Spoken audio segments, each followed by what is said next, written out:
Hello, എല്ലാവർക്കും SR കറിവെള്ളിലേക്ക് സ്വാഗതം.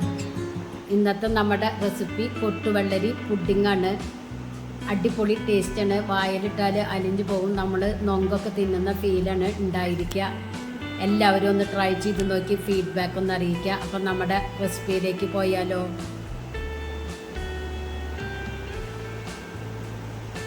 ഇതിനായി 2 കപ്പ് പൊട്ടുവെള്ളരി എടുത്തിട്ടുണ്ട്. തൊലി കളഞ്ഞ് ഉള്ളിലത്തെ സീഡൊക്കെ കളഞ്ഞ ഭാഗമാണ്. 10 ഗ്രാം ചൈന ഗ്രാസ്, 1/2 കപ്പ് വെള്ളത്തിൽ സോക്ക് ചെയ്ത് വെച്ചത്, 1 പാക്കറ്റ് പാല്, 3/4 കപ്പ് പഞ്ചസാര. നമ്മുടെ പൊട്ടുവെള്ളരി മിക്സിയുടെ ജാറിലിട്ടിട്ട് ഒന്ന് അരച്ചെടുത്തിട്ട് വരാം. തൊലി സീഡൊക്കെ കളഞ്ഞിട്ട് വേണം എടുക്കാൻ. ഇത് 2 കപ്പ് ഉണ്ടായിരിക്കും. ഇതിപ്പോൾ അരച്ചെടുത്തിട്ടുണ്ട്. ഇത് മാറ്റി വയ്ക്കാം. നമുക്ക് പാലൊന്ന് തിളപ്പിച്ചെടുക്കേണ്ടതുണ്ട്. വേറൊരു പാനിലേക്ക് ചൈന ഗ്രാസ് ഒന്ന് മെൽറ്റാക്കി എടുക്കാം. ചൈന ഗ്രാസ് ഒന്ന് ചൂടായി വന്നാൽ അടുത്ത സ്റ്റൗവിലേക്ക് മാറ്റി കൊടുക്കാം. എന്നിട്ട് പാല് വെച്ച് കൊടുക്കാം. രണ്ടും ഒരേ സമയം വേണം കുക്ക് ചെയ്തെടുക്കാൻ. ചൈന ഗ്രാസ് സ്റ്റൗവ് സിമ്മിലിട്ട് കൊടുക്കുക. പാലൊന്ന് ചൂടായി വന്നാൽ നമ്മുടെ പഞ്ചസാര അതിലേക്ക് ഇട്ട് നന്നായി മെൽറ്റാക്കി എടുക്കണം. ഇടയ്ക്ക് ചൈന ഗ്രാസ് ഒന്ന് ഇളക്കി കൊടുക്കാൻ മറക്കരുത്. അപ്പോൾ അത് ചൈന ഗ്രാസ് ഒന്ന് മെൽറ്റായി വന്നിട്ടുണ്ട്. ഇനി നമുക്ക് പാലിലേക്ക് മിക്സിയിൽ അരച്ച് വെച്ച പൊട്ടുവെള്ളരി ഒഴിച്ചു കൊടുക്കുക. ഒഴിച്ച വശം തന്നെ നല്ലവണ്ണം ഇളക്കി കൊടുക്കണം.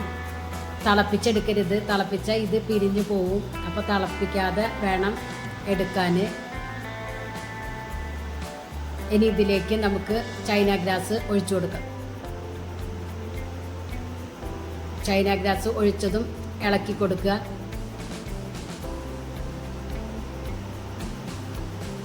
ഇനി സ്റ്റൗവ് ഓഫ് ചെയ്ത് കൊടുക്കുക. ഈ ഒരു കൺസിസ്റ്റൻസിൽ വേണം എടുക്കാൻ. ഇനി ഇത് മാറ്റി വയ്ക്കാം. ഇനി പുഡിംഗ് ട്രേയിലെ ഭംഗിക്ക് വേണ്ടിയിട്ട് ഞാൻ പിസ്തയുടെ എസൻസ് എടുത്തിട്ടുണ്ട്. അതൊരു ബ്രഷിൽ മുക്കിയിട്ട് ആ പാത്രത്തിലൊന്ന് വെറുതെ ബ്രഷ് ചെയ്ത് കൊടുക്കുക. എന്നിട്ട് നമ്മുടെ പുഡിങ് അതിലേക്ക് അരിപ്പ വെച്ച് ഒഴിച്ചു കൊടുക്കാം.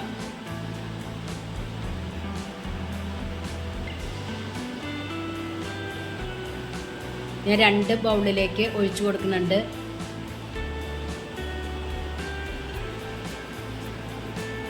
ഒരു ഭംഗിക്ക് വേണ്ടിയിട്ടാണ് പിസ്തയുടെ എസൻസ് എടുത്തിരിക്കുന്നത്. ഈ പാത്രത്തിൽ ഇതുപോലെ ഒന്ന് കോട്ട് ചെയ്തെടുക്കാൻ വേണ്ടിയിട്ട്. അപ്പോൾ സെറ്റായി വരുമ്പോൾ നല്ല അടിപൊളിയായിരിക്കും കാണാൻ. ഇത് ഒരു 4 മണിക്കൂറെങ്കിലും ഫ്രിഡ്ജിൽ വെക്കണം. സ്കിൻ റാപ്പ് കൊണ്ട് കവർ ചെയ്തിട്ട് ഞാൻ ഫ്രിഡ്ജിലേക്ക് വെച്ച് കൊടുക്കുകയാണ്. ഇതിപ്പോൾ 5-6 മണിക്കൂർ കഴിഞ്ഞു. നമുക്കൊന്ന് പാത്രത്തിലേക്കൊന്ന് തട്ടിക്കൊടുക്കാം. നല്ല സോഫ്റ്റ് പുഡിങ്ങാണ്. വായിലിട്ടാൽ അലിഞ്ഞു പോവും. എല്ലാവരും ഒന്ന് ട്രൈ ചെയ്ത് നോക്കി ഫീഡ്ബാക്ക് ഒന്ന് അറിയിക്കണേ. നിങ്ങൾക്ക് ഈ ചാനൽ ഇഷ്ടമാവുകയാണെങ്കിൽ പ്ലീസ് ഒന്ന് സബ്സ്ക്രൈബ് ചെയ്യുക, ലൈക്ക് ചെയ്യുക, ആ ബെല്ലൈക്കൺ ഒന്ന് അമർത്തുക. അപ്പം ഞാനിടുന്ന ഇതുപോലുള്ള വീഡിയോസിൻ്റെ നോട്ടിഫിക്കേഷൻ നിങ്ങൾക്ക് കിട്ടുന്നതാണ്.